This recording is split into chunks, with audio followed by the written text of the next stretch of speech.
Hello mga ka-farmer, mga ka-super nanay, at eto na naman ang ating mini vlog. Panoorin nyo dahil dito umiikot ang Monday ko. Ayun na nga, at kami ay nasa bukid para kami ay magsabog ng guano o fertilizer sa aming mga pananim na palay. At syempre, ang peg nga natin ay tulungan. Hindi pwedeng isa lang ang nahihirapan. Ayan, buhat-buhat tayo, mix-mix ng mga pataba. At syempre, may time na pagod-pagod. At yan nga, nagtulak pa tayo ng jeep dahil ayaw nga ng ating partner Benny na paandarin pa dahil malapit-lapit lang naman ang tatakbuhan. So, dahil ako ay malakas, kayang-kaya ko siyang itulak. So, ayan. At habol-habol tayo dahil magmi-mix ulit tayo ng guano at ng mga patabang isasabog niya sa mga pananim. Yun nga, ang sabi ng iba ay ako daw ay si Doña Evelyn, si Doña Bebang, at napakasarap daw ng buhay ko. O ayan, kitang-kita nyo, napakalinaw na talaga namang napakasarap ng buhay ko. O di ba, ayan, o kailangan nagbabalat ng buto kasi nga kailangan nating magkaroon magandang ani at kumita. At the same time, malibre na tayo sa bigas na ating kakainin sa loob ng isang taon. So yan, kailangan para ikaw ay kumain ng maayos, magbanat ka ng buto. Ika nga nila ay tugot pawis ang puhunan. Wow!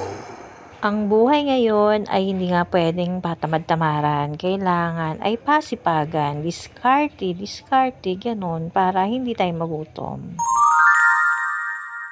At yan nga ang aming Lunes ni partner Benny, ika-16 ng Marso, 2026.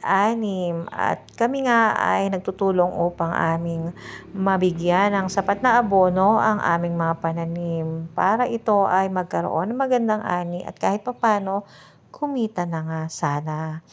Alam niyo ba na ang pagiging magsasaka ay hindi gano'n kadali? Hindi ito simpleng trabaho o gawain. Ito ay nangangailangan ng talaga namang lakas at dedikasyon. Kailangan ito ay patyagaan. Hindi pwede rito ang tatamad-tamad. At sa punto ngang yan, habol-habol ko na naman ang jeep dahil nga kami ay magmi-mix ulit ng mga pataba. Hindi pa kami tapos. Anong oras na yan? Medyo pagod at gutom na pero okay lang kasi nga talagang parte yan ng aming hanap buhay. Madalang na nga ako makapag-vlog kasi nga ako ay busy na bilang mag-aaral. At syempre marami rin tayong mga samahan na sinasamahan para mapaunlad ng ating sarili at ang ating pamumuhay. Kaya madalang yun ang makita ang aking mga vlog. Kasi nga mahirap din naman mag-edit. Talaga namang kailangan ng mahabang oras, pasensya, diskarte, ganun. So ito kasing paghahanap buhay namin sa Bukirin, ito ay gusto kong ibahagi sa inyo para makita ninyo kung gaano kami ka-devoted sa aming ginagawa. Para maisip ninyo ang katotohanan na kami ay hindi pa pasyal-pasyal lang. Pumasyal man kami, syempre, kailangan din yun minsan. At ito nga mga manok na to, tingnan mo, palakad-lakad. Parang sinasabi na hulihin ko sila. Gusto pa yatang magkaasala ako. At talaga naman tong manok na to, bagong ahit din, ano. Parang, ano ba to? Kakatayin na ba to na nakatakas lang? So, yan muna. Uwi na kami dahil kami ay tapos na. Maraming salamat sa panonood. God bless. Bye-bye.